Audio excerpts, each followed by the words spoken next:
The information provided on this podcast is for general information purposes only and is not intended as a substitute for professional medical advice, diagnosis, or treatment.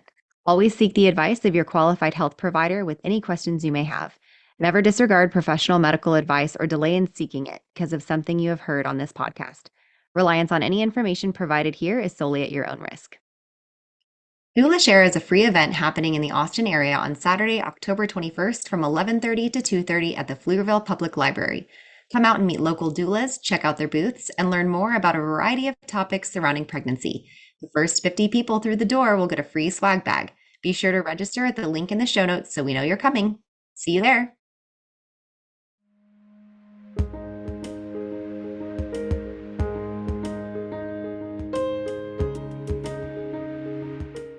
Welcome! This is Birth, baby! Your hosts are Ciarra Morgan and Samantha Kelly. Ciarra is a birth doula, hypnobirthing educator, and pediatric sleep consultant. Samantha is a birth doula, childbirth educator, and lactation counselor. Join us as we guide you through your options for your pregnancy, birth, and postpartum journey.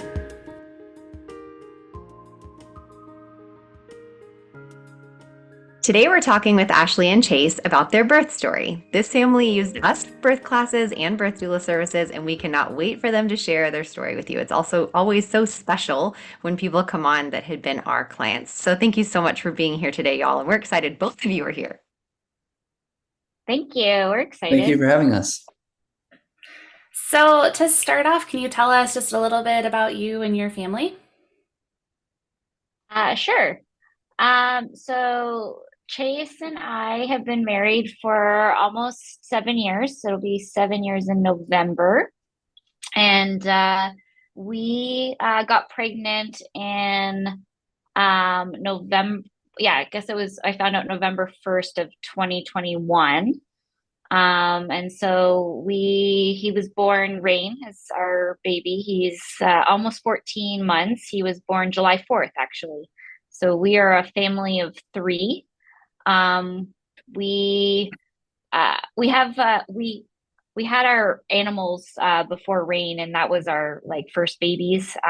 We still have our cat, but unfortunately our dog Lincoln passed away. I guess it was in early May. He was 14, but he got to meet Rain and have time with Rain before he passed away, so that was good. And I did y'all's birth class at your house, and Lincoln was so cute and so sweet. He had these sweet little eyes, and he would just walk around. I think he was mostly blind. He watched us do our birth classes. Yes, he was mostly blind. Yes, he got old. Aw, well, that's so sweet. So tell us a little bit about your journey to getting pregnant and what the early days of pregnancy were like for you. Okay, so we got married 2016. We dated for about 3 years, almost 4 years before we got married. So actually, this last February, was it a decade? We realized it would have been a decade since we've been together.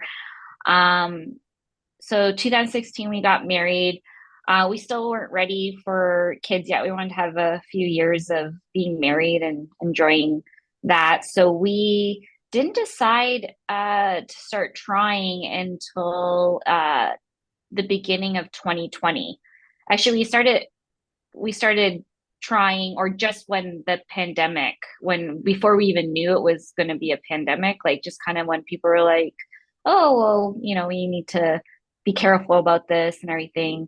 It's a great pandemic activity. You were stuck in a house anyway. Try to have a baby. Yeah, right. Exactly. Fill the time somehow, right, Chase? Yeah, absolutely. No, like she's talking about, we were together. So Ashley and I, we did college, and right out of college we started working. And so once we got married, we talked about it, and we wanted to wait and just be together. Also too, because Ashley and I were long distance for a few years. She lived in Toronto and I was in Austin. And so once we got married, we were like, now let's be together and just kind of do our thing and hang out, travel if we want, and but really hone our relationship. And we both always wanted to be parents, and I'm glad that we waited. But now that Rain has come, like, I don't know, I feel like I kept saying after he was born that I walked through a portal, and like it's a different world, and he's so special to us, obviously, but getting there was a journey. And I think that and I'm sure Ashley was about to touch on this, but I cut her off. But we had a difficult time getting pregnant, and we couldn't figure out why. And it was a struggle for Ashley, because, and I don't mean to speak for you, but it was like she kept talking about, I'm a woman, and my job as a woman is to bear children, and one of the many jobs of a woman. But um, she's like, why can my body not do this? And we couldn't figure out if it was me, if it was her, if it was a combination. And we went through, I did some testing to find out if it was me.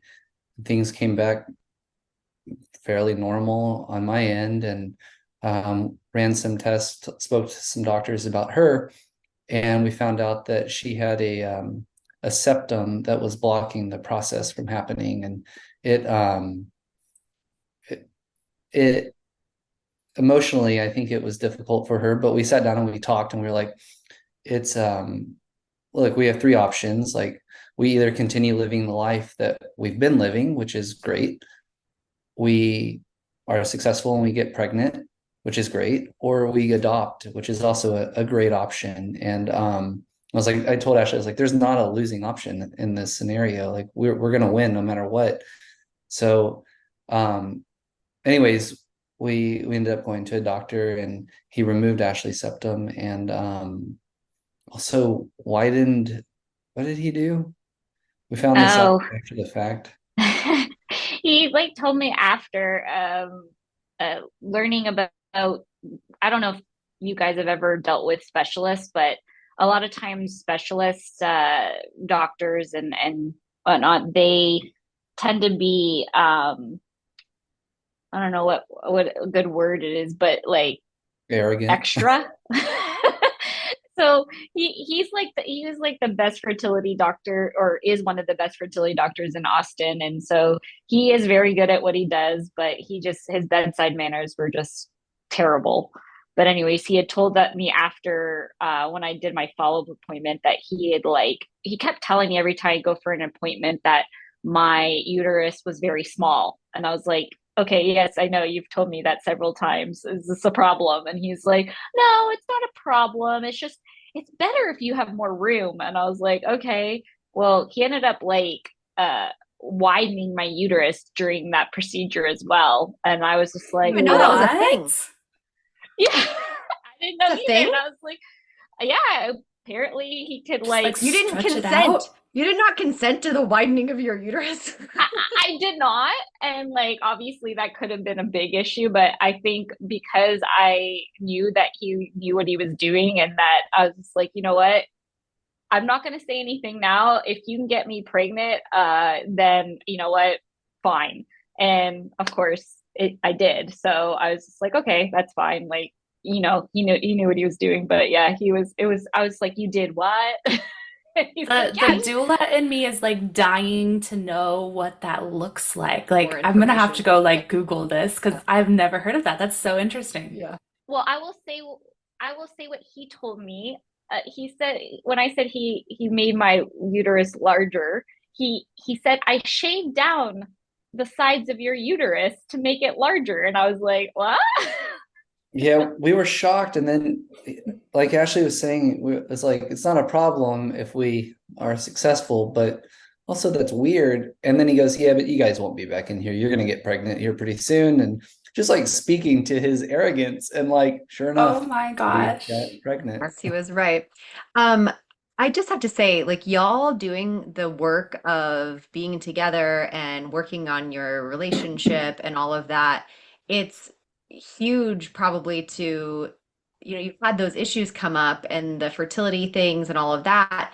And I would guess that that really helped y'all get through that together, because if you hadn't had that firm foundation, it would have been a heck of a lot harder to get through those things. And I love that insight that you had, Chase. Like, no matter what, you guys couldn't lose. You had three really great options. And I know as the person that's having the fertility issue, it's probably hard to hear that because they're like, no, like I have to be pregnant. That's the that's the thing we're supposed to do. But I think that's a really great insight from a partner to be like, okay, and it's okay. And that probably took a lot of stress off of her and helped her get pregnant as well because she was like, okay, I'm not being, so much isn't being expected of me. So tell us about your pregnancy and how that went for y'all. Okay, so I'll go back just a little bit. So I was saying that we had started trying to get pregnant in early 2020, and um my my gyno, she's awesome. I love her so much. And she had asked me, you know, at my last yearly appointment, were we thinking about having kids? And we had talked about it. And I said, yeah, we definitely want to have kids. We're just not there yet. And so when I did go in to tell her, okay, I want to start trying, and I was on the pill, so birth control, and I had been on it since I was a teenager because I used to have really bad periods, and so I'd initially gone on it for that, and then just stayed on it. And she's like, okay, well, you just stop taking it. And I was like, great. And then she's like, well, if you're not pregnant by 6 months, then come back and see me. Usually I think it's a year, but I think because of my age at the time, so when I went to her, I was 33, almost 34. And so she said, I kind of just like to do it at the 6 month mark because you are older and we don't want to like waste time. If there is something wrong, we'd like to figure it out earlier than you just, trying and there's nothing's going to happen anyways. And I was like, yeah, I like that. So I had gone back to her at the 6 month mark because nothing was happening. And I was very regular, like cycles and everything. So I knew that I didn't think that was the issue. And so she was like, okay, well, let's just do some initial tests. And so we had done the initial tests and everything kept coming back normal. Chase had mentioned, she said, well, let's get Chase checked out. His was normal. And so she said, okay, well, maybe it's just a little bit more difficult for you guys, maybe because your age, there's lots of different reasons. So we just we would take one step at a time. She did the initial, then she went up, one like step, and I forget what it was called that she had sent me for. I'd have to look it up, but basically, maybe you guys know, where I had to go to an ARA imaging center, and like they basically ballooned my uterus and they put dye so that for my tubes, and basically to see if there was any blockage in there, which was honestly more uncomfortable and painful than birth. I was like, after I went through that, I was like, told Chase, I was like, I never want to do that again. Like that was horrible. It was so uncomfortable and it was painful and I didn't like We it. hear that a lot. We hear that a Yeah. lot about any sort of fertility treatments. Like we've had people with IVF say like their IVF was so awful, and then they're like, oh, labor was so much easier. Yeah. It was terrible. And I had cramping for like 24 hours after it. It was just not good. But there was like two benefits of it. Was the benefit number one was to see if my tubes were, if there was any blockage. And then also they say like for 3 or 4 months, it actually increases your fertility because it kind of fleshes you out. And so makes it easier for passage and of the egg and everything. So we'd done that. Well, and here I am thinking, okay, great, maybe now nothing. And so we ended up reaching the year mark, and I went back to my guy and I was like, it's been a year. Like, what do we do now? And she was like, I've exhausted everything that I know. She's like, I think it's time that you go see a fertility specialist. And so she did some recommendations, and I looked into my insurance and who they would cover and everything, and we found our fertility doctor and went to see him. And the first appointment we went to, both Chase and I went because he said, the nurses had told us like it's good for you both to come because he's going to ask you a lot of questions, and like it obviously has to do with Chase as well. And so we went through all the questioning and basically answering all the questions we've already been answering for the last year. And so he was like, all right, well, okay, I think I got a good picture. He's like, let's go. I'd like to do a quick ultrasound just to see what I see. And I was like, okay, here we go again, another ultrasound. And we go in there and Chase was there, and within like a minute of him doing, he's like, oh, you have a septum. And I was like, a what? He's like, you have a uterus septum. And I was just like, okay, I don't understand. What is that? And he was like, then he explained the whole, like, this is what I'm going to say is like a very, dumbed down version of like, Good, because people listening to this aren't scientific usually. So that'll be good. We all need the dumbed down version. Yeah. Well, he had it like, cause he did medical first. And I was like, I still don't understand. And he said, okay, he's like, so when you're forming in the uterus, when you're a baby, females, your uterus starts off as two halves. And by the time that you're born, they fuse together and become one. And in 5 to 7% of females, that does not happen. It doesn't form fully. And so sometimes there's a septum, like in your nose, like your nose is two parts, but back further up, and so he said that the septum part, like, which is just cartilage, it doesn't have any blood supply or vessels in there or anything. It's just in like, so it's like a heart shaped almost. And so there's different degrees of how bad how long your septum is. Mine, from what I understand, wasn't the worst he'd seen, but still it could hamper getting pregnant. Cause even if we were, getting a fertilized egg, when it tried to implant, if it implanted on the septum, there was no blood supply for it to survive. And so then it would die. And so that's why we weren't having any not obviously we can't be 100% sure, but that could have been one of the main reasons why we couldn't get pregnant. And so he's telling us this, and like, so I've got like a million questions, but my main thing is like, I kept thinking like, well, like, can we fix this?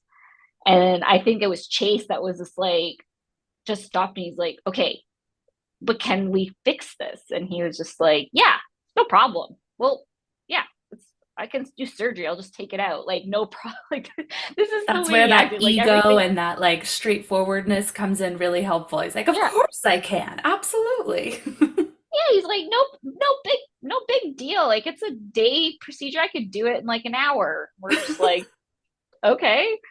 So he just then told us, you have to wait for a certain time in your cycle for you do it. So we were able to schedule for the next cycle, and I went in for a day surgery. Like, it was like, you go in, you get put under, he removed the septum, and as we said before, he made my uterus larger at the same time to make it more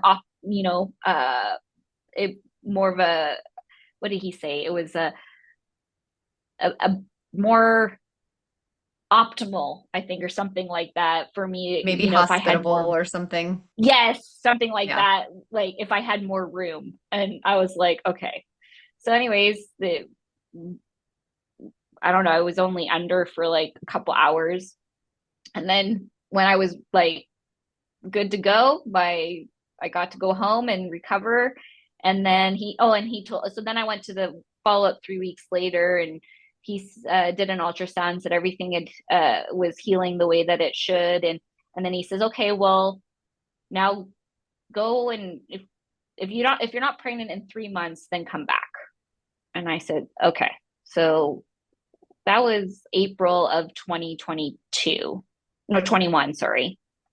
And I guess it was in September we were not pregnant. And so again, it was like, when you're not trying to get pregnant and you every month you're getting your period and you're like, oh, not again. Like, no, like I don't know any woman that's like when they're not trying to get pregnant that wants the period and they're always, but when you are, it's like a totally different experience. Like you're just like, please don't come, please don't come.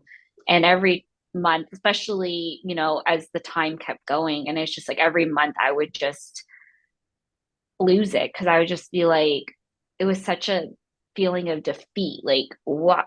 Like, why won't this work? I just, you know, all these years that, and I obviously done all the research and I've been to all these specialists and all this, and, I know all about the cycles and, your highest fertility window, and I'm tracking, and I even was like doing like temperature and for ovulation and all this, and I'm going, I know way too much about how you get pregnant.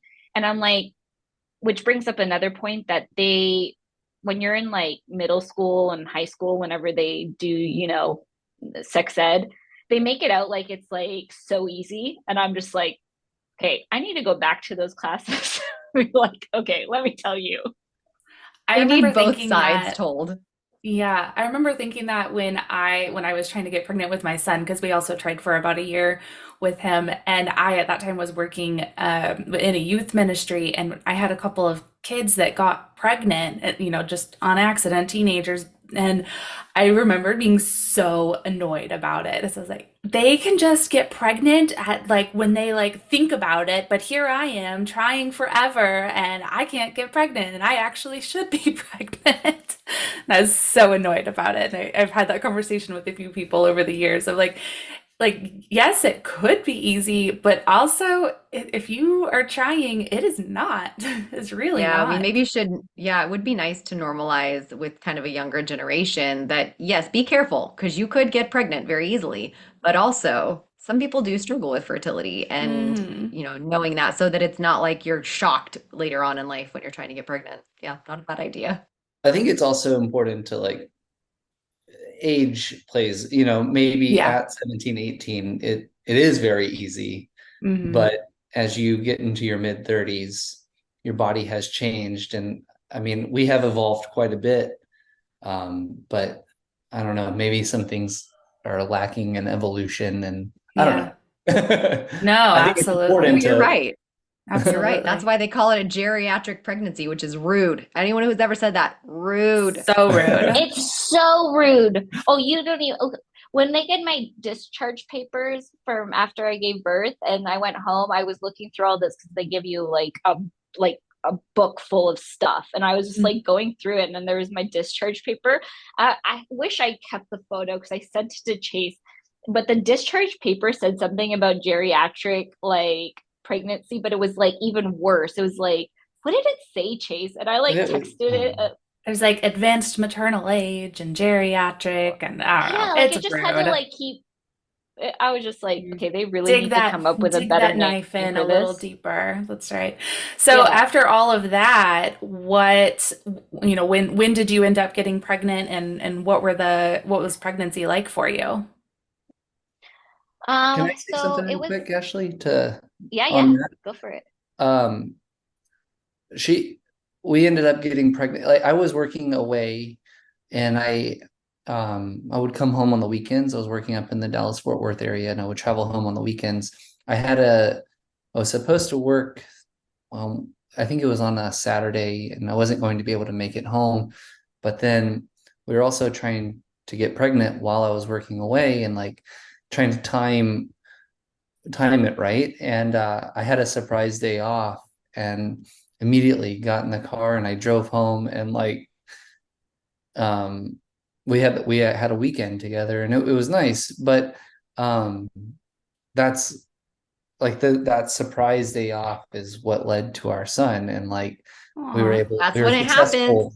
yeah, we were successful that time. And like after all the waiting, it took one surprise day off, me driving 200 miles home.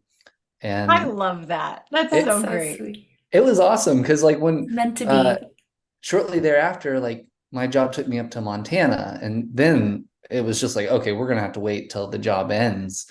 Um, but I was unloading some equipment, and it was October or November. It was November.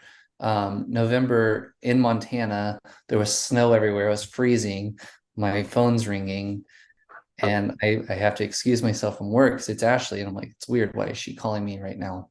And I walked over, and she was just in tears, screaming that we were pregnant. And I traced it back, and it was that surprise day off. That's And awesome. Chills. I have I'm sorry, I literal really wanted to chills. say that before Ashley, she can go into more detail, but like it was just so neat to me that that was the The time. more spontaneous time, the one that was relaxed, the one that wasn't over planned. Right, exactly. That's so Beautiful. great. I love it.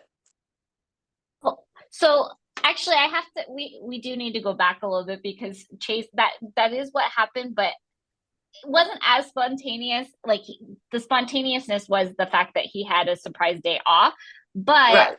I was saying that so like that fertility doctor had told us, come back in 3 months if you're not pregnant, and I wasn't, and it was in September that I made an appointment, and I was like, okay, so like I'm going into this appointment like super annoyed and just like, okay, what is going on? Like you said that's gonna fix it and everything, and so I went back, and he was like, all right, well maybe you just need a little bit of help. Let's just do a round of Clomid. And I was just like, okay, that's fine. We'll and I had friends tell me about Clomid, and sometimes it takes up to 3 cycles, or I guess my fertility doctor had said, I'm not going to do it more than 3 cycles because he says that he didn't find much success after the 3 month mark. If it was going to work, it would work in the first 3 months, and then we could go like to the second.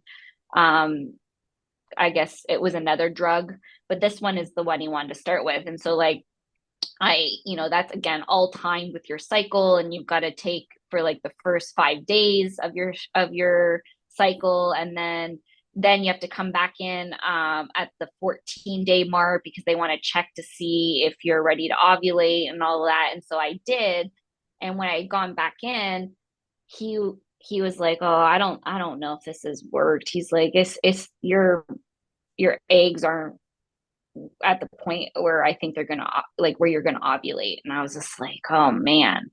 And he's like, but you know what?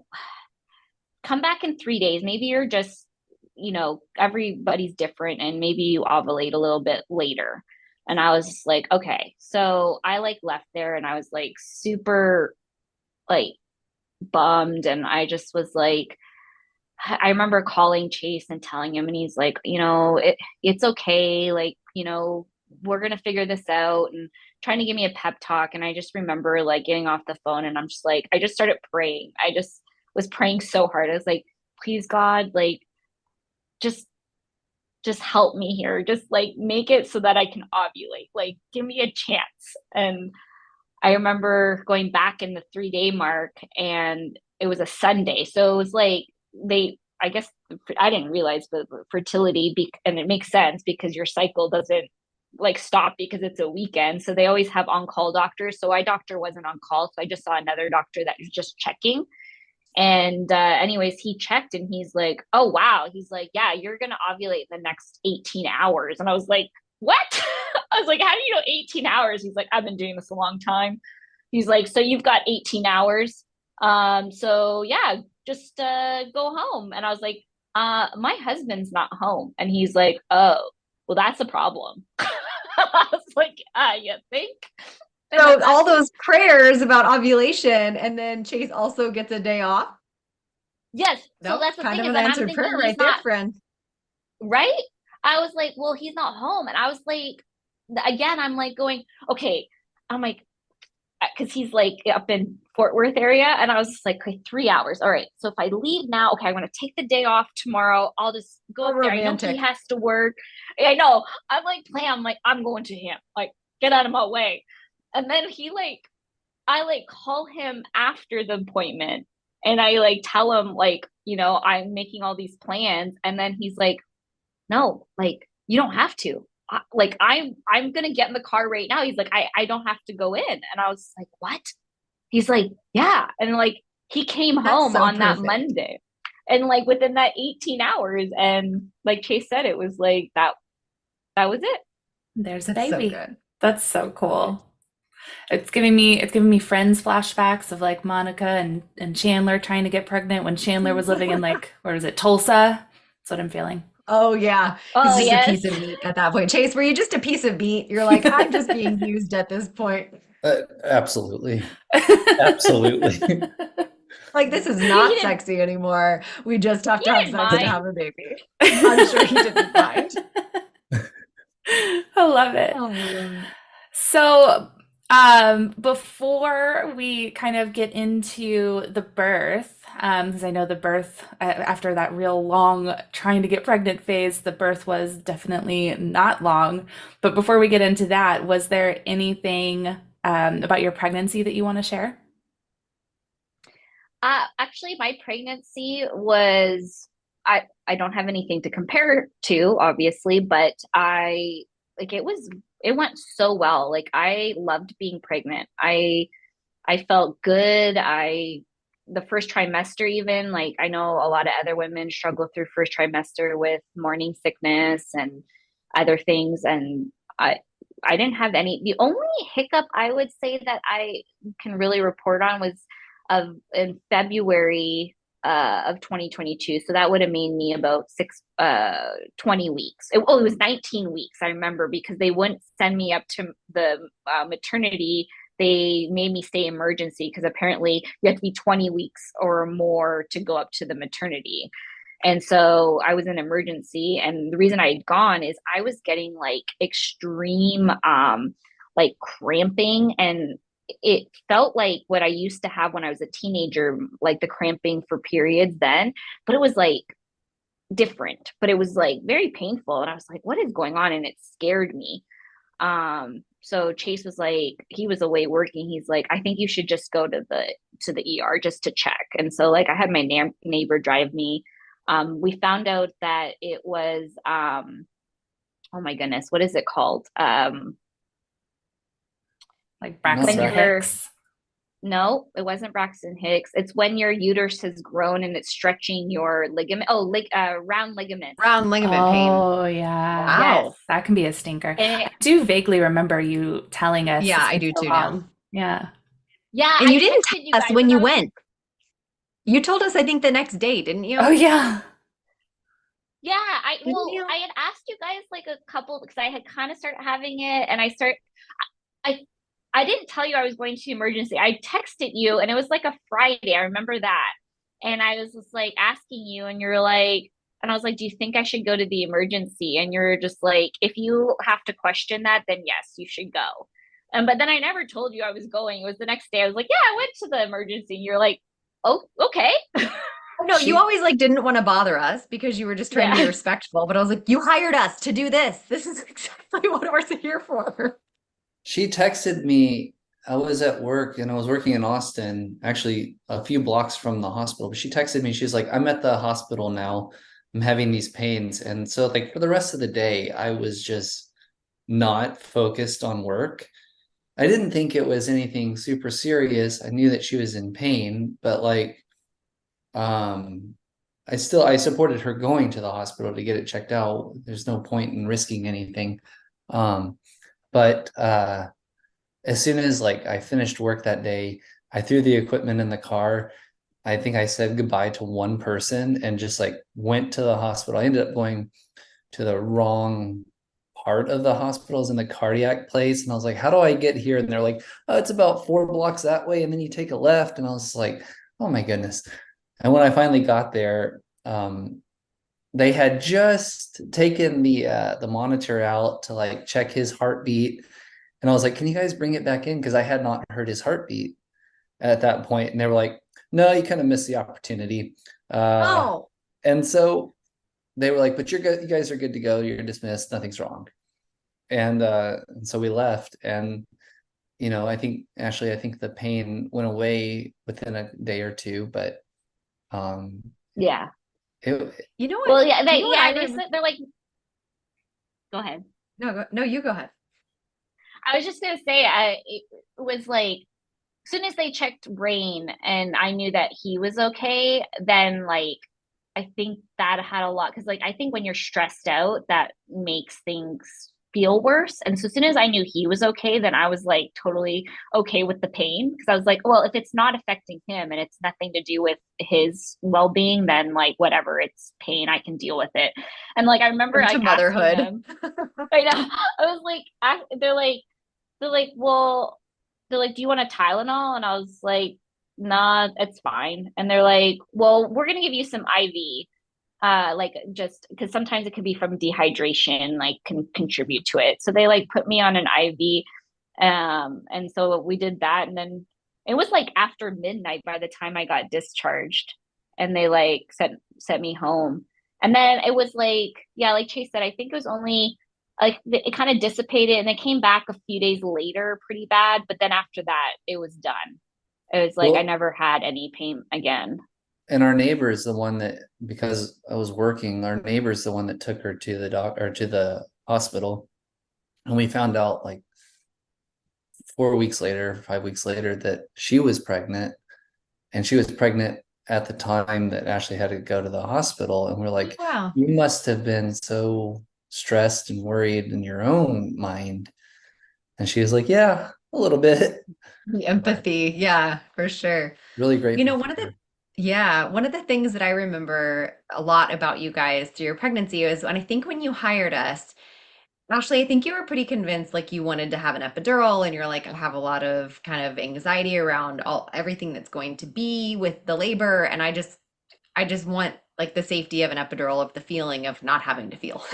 And I remember I came to do your prenatal meet, or I think it was your prenatal meeting or something, and you had totally flipped the script. You're like, no, I've been reading about it and I just think that my body can do this. And I just want to do it on my own. And I was like shocked because you had just completely done a 180. So we ended up doing a private birth class at your house, to kind of teach you guys some of those skills to do that. And I was so impressed with just the flip within your mind. Do you remember that? I do. The flip had been, I, I think, I don't know if it was necessarily that I wanted an epidural. I was just really nervous, and like I kind of wanted to be all hooked up and everything, because I was just, my anxiety was high thinking about, birth, because so I was diagnosed with generalized anxiety when I was in my early 20s, and I went on uh, a medication, and I had been on medication for since I was 20, 21. And I actually, when we decided that we wanted to try to start getting pregnant in January of 2020, I actually weaned myself off of it because I did not want to be on this anxiety medication. I wanted to have, nothing that would ever affect my baby in any way. And so I was like, I'm going to wean myself off. And I had already prepared myself, by, I like, throughout the years, I've done, I've always seen um, a therapist, and like done classes, and like just learned different coping skills. And so I was like, I can do this on my own without medication, and started really doing a lot of yoga and meditation and working out. And so I was able to come off the medication and still feel good, and have my anxiety at a minimum. But then, like I said, I started doing research and like started learning about postpartum depression and anxiety. And that's really what I was nervous of. I was like, just, I can't, especially when I have a baby. Like I hear like horror stories of women that they just hits them, and it's just really difficult. And I was just like, I need to do everything I possibly can to try to prevent it. And I remember doing the research. And that's why I found out that, the less you interfere with the birthing process, the more likely it is that you won't suffer from it. And so I was like, you know what? anything I can do, I'm gonna do. And so that kind I'm of so is sorry. what. You're right.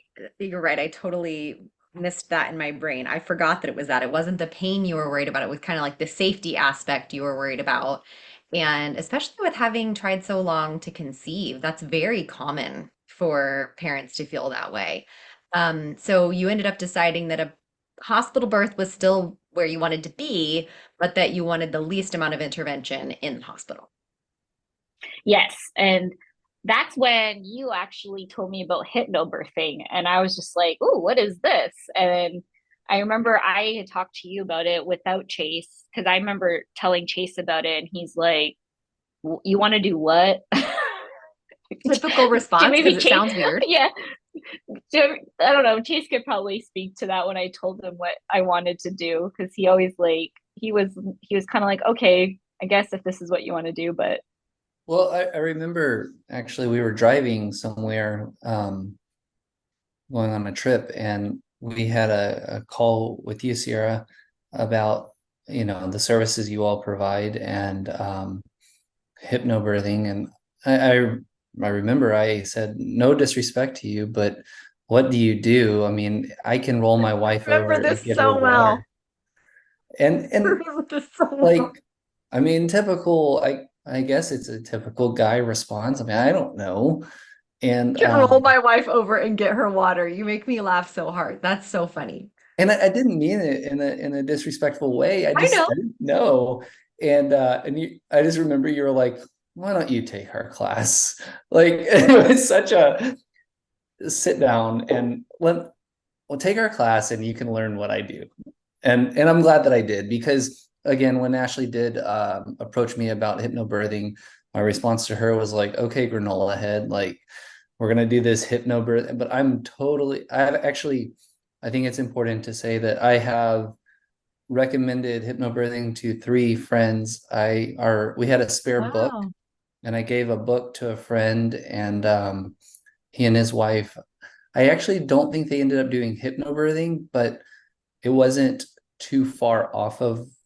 They utilized a lot of the practices of hypnobirthing, and it was a successful birth. And And I bet having another man that came to them, like saying that was it made a difference, seeing that other people are open to it because a lot of people talk about the pain meds they want to use and things like that. And yeah. they talk about like kind of negative stories, but you guys having a positive story to share and a way to achieve that, I'm sure made a difference.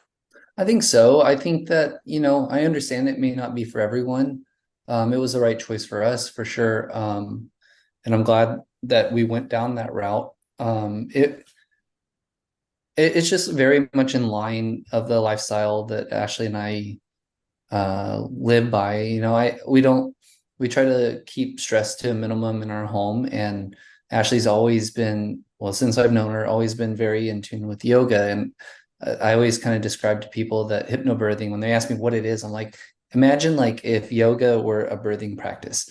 That's what hypnobirthing is. And it just is very much about your breath and your body. And the thing that whenever I'm telling people about it, and just how powerful your mind can be, the example I use is from your class about the lemon on the cutting block in the kitchen.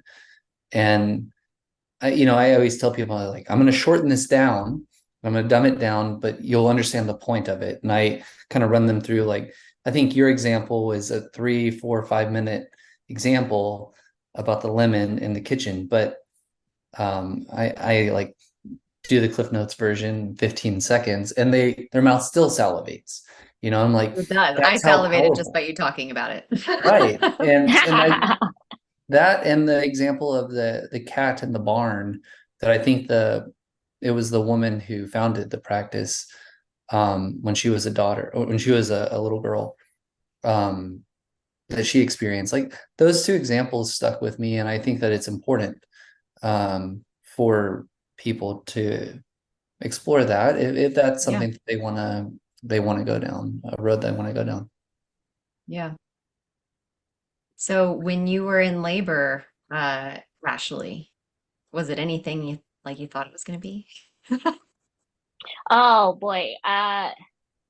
So something I probably should have told you guys before when we found this out later, when you're like, yeah, that's something you should have told me. So I 100%. actually was born really quickly. So my mom had me from her first contraction to me being born was an hour and a half. And so I was really quick and I didn't realize that was an important thing to tell you guys. But so like, when we did the hypnobirthing classes with you guys, with Ciarra, it was and you had made it clear that everybody's different, but you had said that statistically, first births do take longer because your body has not given birth before, so it takes a little bit longer to kind of kick in and to the process to happen. And so, we had all of the, like, our birth plan was, what we were going to do when I started to go into labor. And usually you have a lot of time, and part of hypnobirthing is getting in that zone. And, we had our music and I had my birthing ball and all that stuff. And so, like, so Rain's due date was July 11th. Obviously, we know that's just an estimate. And so this was on July 3rd was a Sunday. And our friends had asked us if they could take us out for dinner as a kind of like, because they knew that once we gave birth, like, we were not going to be available, as easily for a long time. And so they're like, let's go out for a dinner and we'll just, you know, celebrate and all that. So we had gone out for dinner, and then after dinner, we had gone out over to a bar. And, Chase is really celebrating. I'm having mocktails, obviously. And at one point, I was like getting really tired, and it was like 9 o'clock. I was like, Chase, I was like, I'm really tired. He's like, okay, just one more. And I was like, okay. And so he ended up having just like one more beer. And then we went home, and it was like, I don't know, midnight. And our dog had come and woke me up, and was like acting really weird. And I was like, Lincoln, I was like, go back to bed. It's not time. Cause usually he would wake up early and like want his breakfast. And I looked at the clock. I'm like, it's midnight. Like, go to bed. And so he would not leave me alone. And I was like, maybe he has to go outside. So like put him outside. No, he doesn't want that. And so I was like, okay, I'll just lie on the couch with them. So I didn't want to wake Chase up. So I lie down on the couch, fall asleep with the dog. And then at like 3 in the morning, I woke up and I was having cramping. And it was like Braxton Hicks. And I had that for like a few weeks before, like off and on. And then, but it would just like dissipate and go away. And so I just thought, okay. So I like do like every other night, getting up to go pee like every, hour. And so like I got up and went to the bathroom, and then I went back to lie down, and it's like not going away. And I was like, okay, I'll just get up and walk around. Maybe that'll help and it'll go away. And I start walking around, and well, that's not working. And like, I feel like it's getting worse. And so then I'm like, I think I might be in labor. And so like I went in and I like woke up Chase, and I was like, hey. And he's like, what's up? And I was like, I think I'm in labor.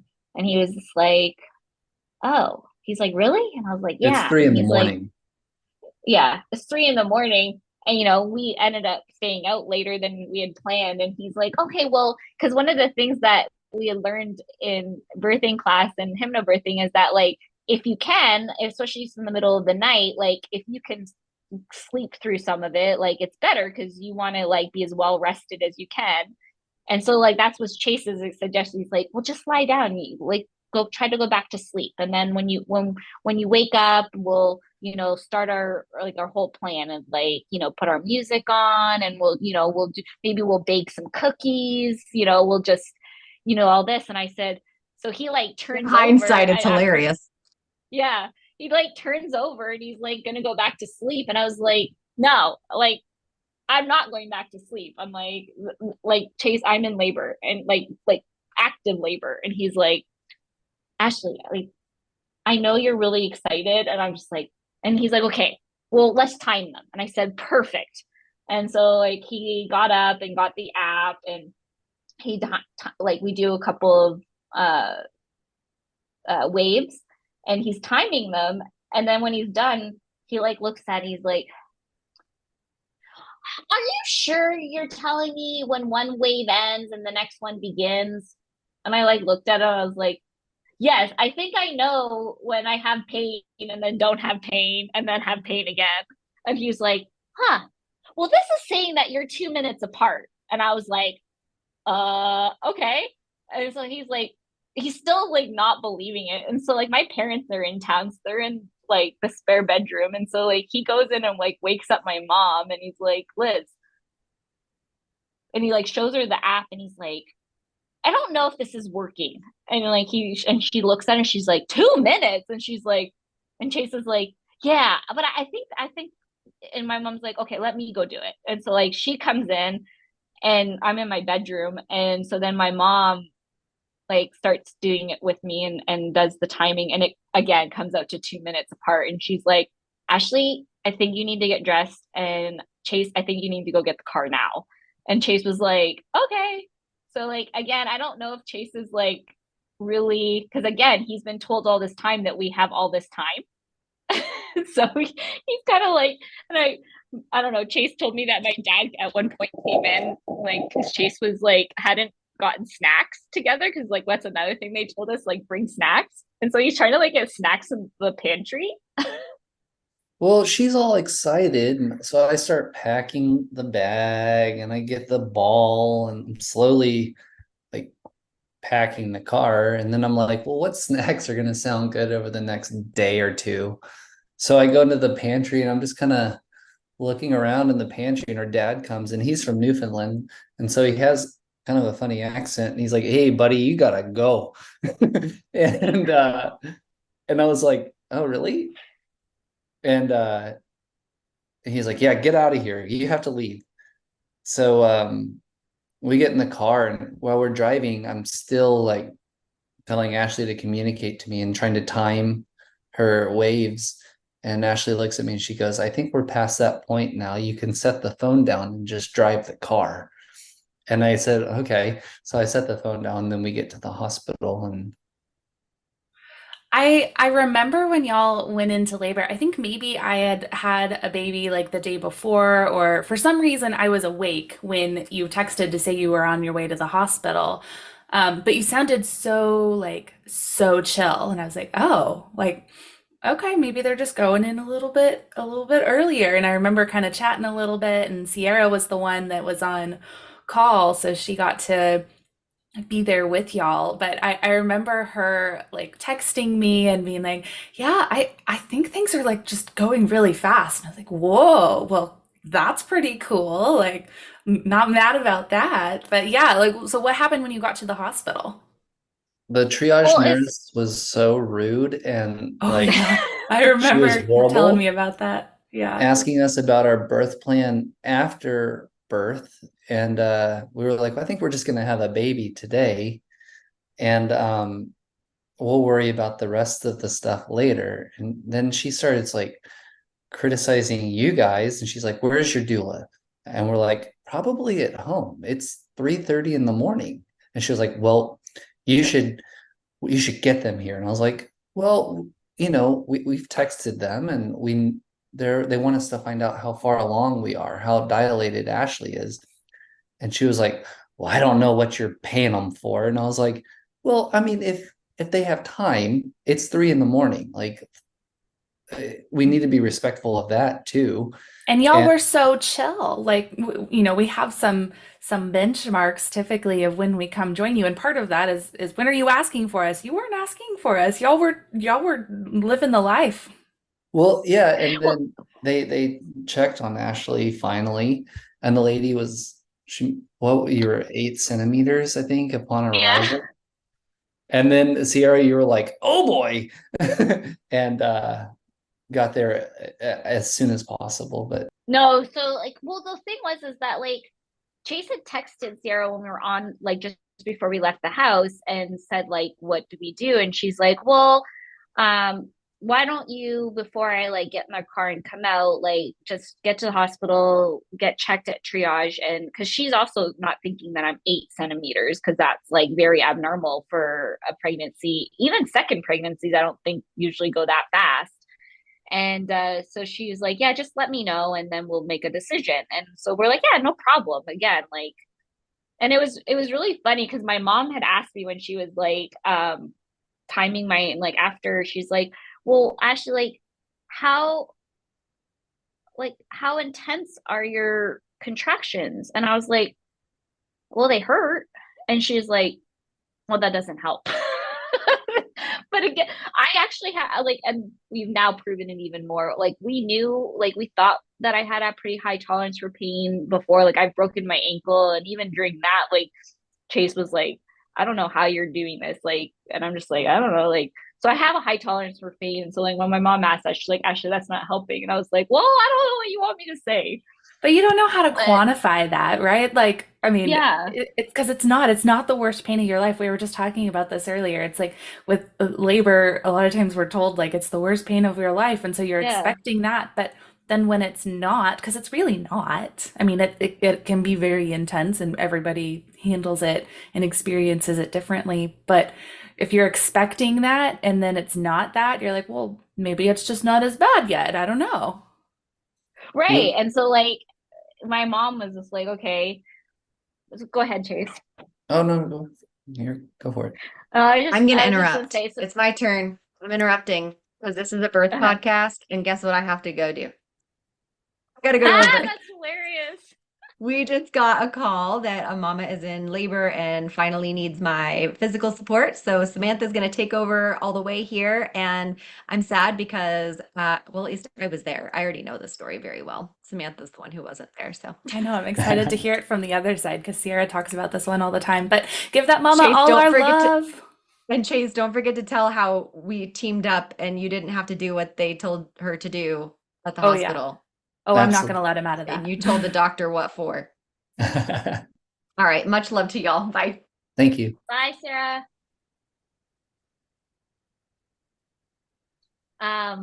Okay, so Chase told you about the triage was like terrible. And she like Chase had then, when she said I was 8 centimeters, he like texted Sarah and was like, she's 8 centimeters, and Sarah was like, oh my God, okay, I'm on my way. And she had like a 45-minute drive, and so she like, I don't know if she sped or not, but I don't know, because I like, when you're Oh, in she booked labor, it. and She booked it. yeah, I'm sure she did. All I know is that when you're in labor, your concept of time is like just weird. Like, I didn't, like, I felt like a minute was, sometimes I felt like it was an hour, and then another minute would feel like 30 seconds. Like, it was just very different. But then she checked me like after, because then they were trying to put the monitor on me to monitor Rain to make sure he was okay. And this is in triage. And I was like, kept moving. And this is just going back to how terrible this triage nurse was. I think she was a midwife, which also blew my mind. But she was just like, you have to stop moving because I can't get this on you. And I just like stopped, and I'm like, uh, okay, I'm trying, but I'm also in pain. So anyways, she then checked me after she did the monitoring, and Rain was okay. She checked me again, and she's like, you're transitioning. And I was like, I'm what? Because I couldn't remember what that meant. And she's Yep. like, you're gonna get ready to push. And I was like, and literally she said that, and then that's when I had my first urge where my body, like, I had no control, and so it just pushed. And so then she started yelling at me to, well, not here, don't push here. And I'm like, I'm not What do pushing you on my expect from own. me? Yeah. Like, and so then like wheeled me down, like, and she's yelling to get the labor. But this was 4th of July at this point. Like, it's in the morning, and so they're like not fully staffed, and so it's taking them longer to do stuff. And so like that's why getting into the, and two, they also didn't think, like, until she said 8 centimeters, they were taking their time.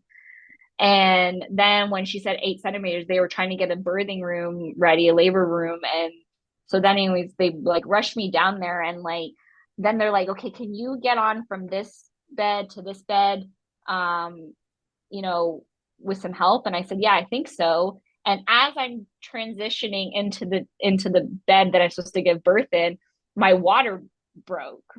And I just like, in that moment. And of course now they have to change everything. And so that's like, anyways, I just remember like getting in like the bed and like just starting to do everything. And then that's when Ciarra like arrived and she's like, I'm here. And we're like, okay, good. Thank And God. then, yeah. I remember from that morning, like, and you guys kept talking about like how calm we were. I think it was more just ignorance on our part. Because like when we showed up to the hospital, I was like, Ashley, let's go in. We'll get you settled, and then I'll come out and I'll get our bag and this ball that you want to have and all that stuff and our birth plan. Everything like we had laminated our birth plan. We were prepared. So then we go in and we get her settled, and then things are just moving very rapidly. And when they transitioned Ashley from triage to the birthing room, I was like, I asked the nurse, I was like, is this a good time for me to go and get the bag and our birth plan and all that stuff? And she was like, no, not right now. And I was like, okay, I'll have time later. And then the water broke and they handed me the bedding that they had changed. And I was like, what do you want me to do with this? And they were like, I don't know. We're understaffed. It's 4th of July. Just hold it. And I was like, okay, so I'm holding it. And I look at them and I'm like, I remember I just set it in a corner and I go, is this a good time for me to go get my bag? And they were like, there's no bag, man. Let the bag go. You're not getting a bag today. And I was like, okay. So then, yeah, Ciarra came and I did not have a digital version of our birth plan on my phone. Luckily, she did because I didn't remember everything. And, as things are rapidly progressing and they have doctors that are tag teaming going, I think they had 4 births going on that morning and they had 2 doctors. And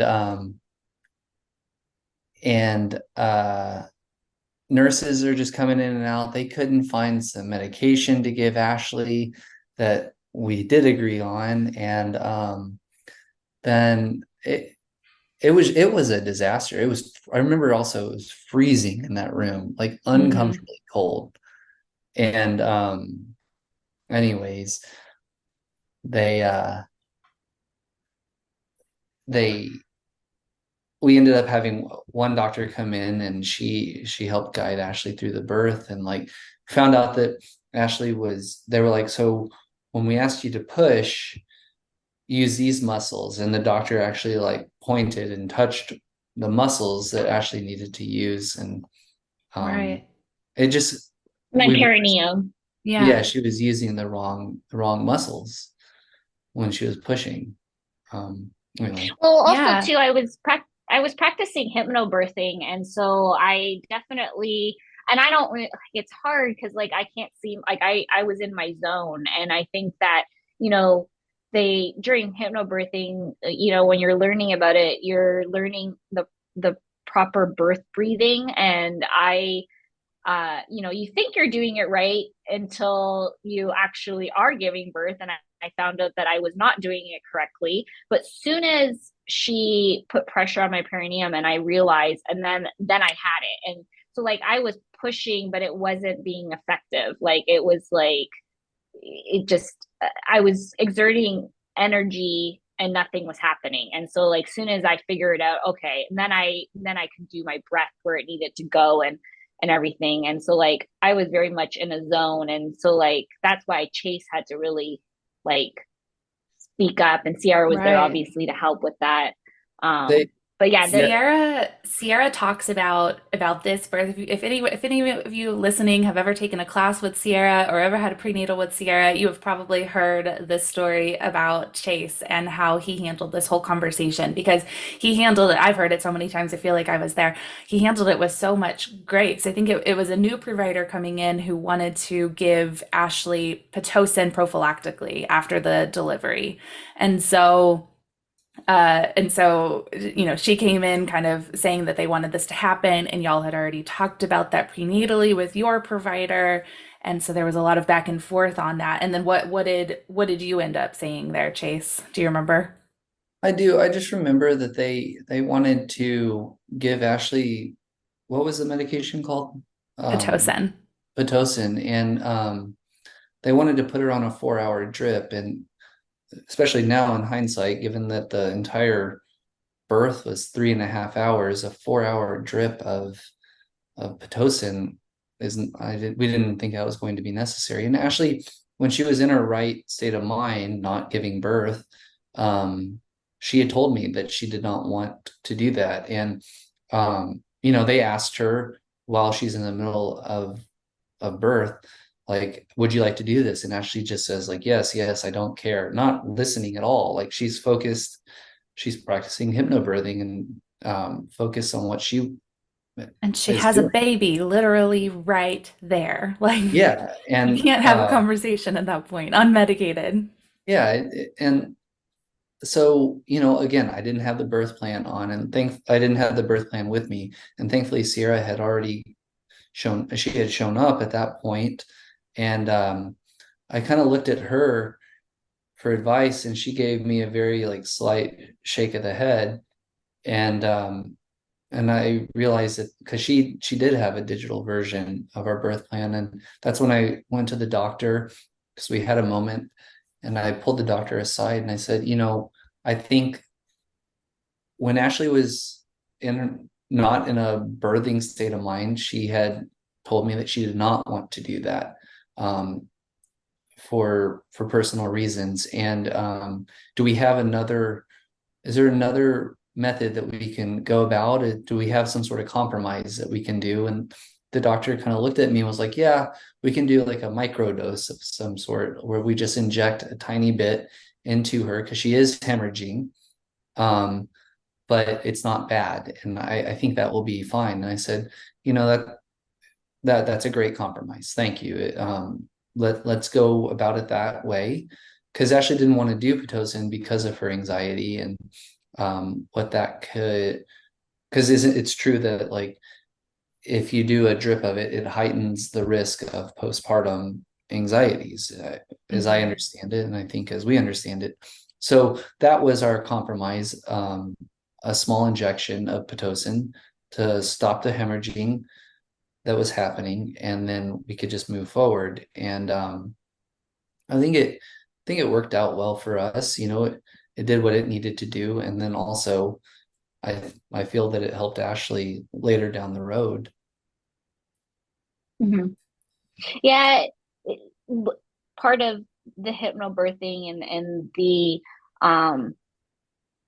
idea behind it is that I wanted to be in a hospital for the safety net of the fact that if any complications arose, that I'd have any type of doctor that we needed to help us, in that complication. But as for giving birth, I don't think you're not sick when you're giving birth. It's a natural thing that women, our bodies are made to do. And, I think if you tamper with things too much, you really are, you're not allowing your body to do what it is instinctively meant to do. And so, that's why I chose unmedicated and doing it the most natural way that I could. And again, we're not, no judgment to anybody. Everybody has a different birthing story and everybody takes, differently, and that's okay. This is just the way I had chosen because I was trying to prevent postpartum depression and anxiety because of my past. I knew that I statistically was already at a higher risk of postpartum than other women because of my mental diagnoses before getting pregnant. And so Right. this was my way of trying to avoid it. Knowing It's that informed consent. I mean, you knew the Yeah. risks and the benefits. You had that conversation with your provider beforehand, and you collectively made a decision with that and kind of move forward. So you ended up getting kind of that shot of Pitocin after the delivery. Do you remember the delivery? I remember one part. I don't know. Just from Ciarra's recollection, I remember you got like a Charlie horse as you were pushing and she had to like massage that out. Was that like as you were pushing or like right after or something?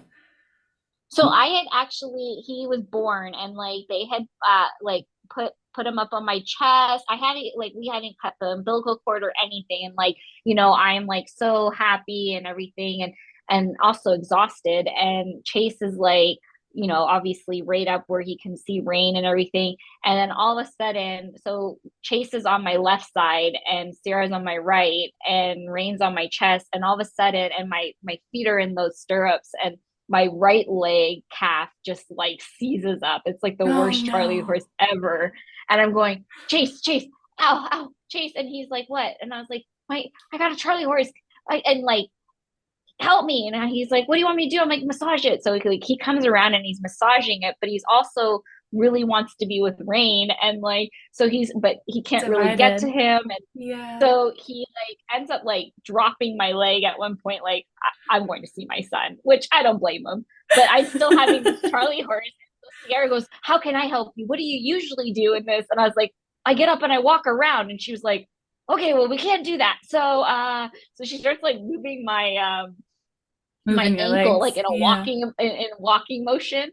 So anyway, she was able to help me relieve it, but it was just so funny because like during, apparently again, I was in my zone. Apparently during the whole birth, I was very like controlled and calm and everything. And then all of a sudden, it's because I'd come out of the zone, and now all of a sudden I can feel everything. And I was just like, and she's like, you just went unmedicated through birth and you're upset because you have a Charlie horse. And I was like, yeah, it hurt really bad. She said that you told her that the Charlie horse was worse than giving birth, which I can't tell you, waking up to that text on 4th of July morning, it just kind of had me just smiling the whole day long. I was like, that's how it should be. Charlie horses should hurt worse than birth. Like, that's fantastic. I loved it. It was bad, but yeah, after that, it was like the rest of the time in the hospital was just really smooth.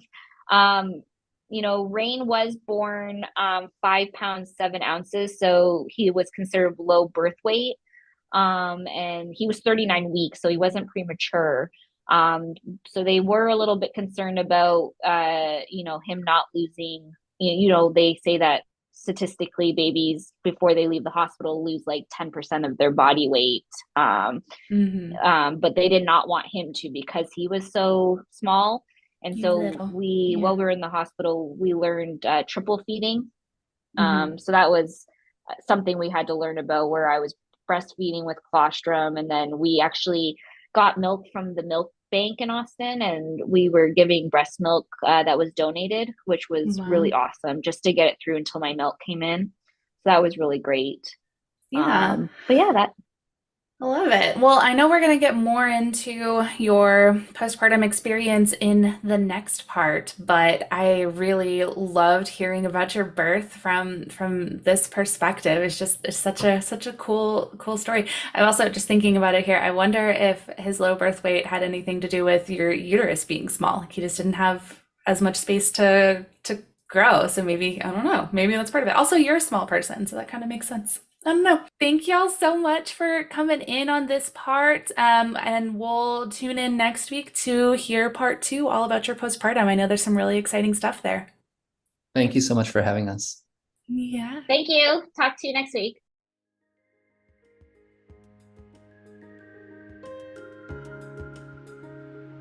Thank you for joining us on Birth, Baby. Thanks again to Longing for Orpheus for our music. You can look him up on Spotify. Remember to leave a review, share, and follow wherever you get your podcasts. See you next week.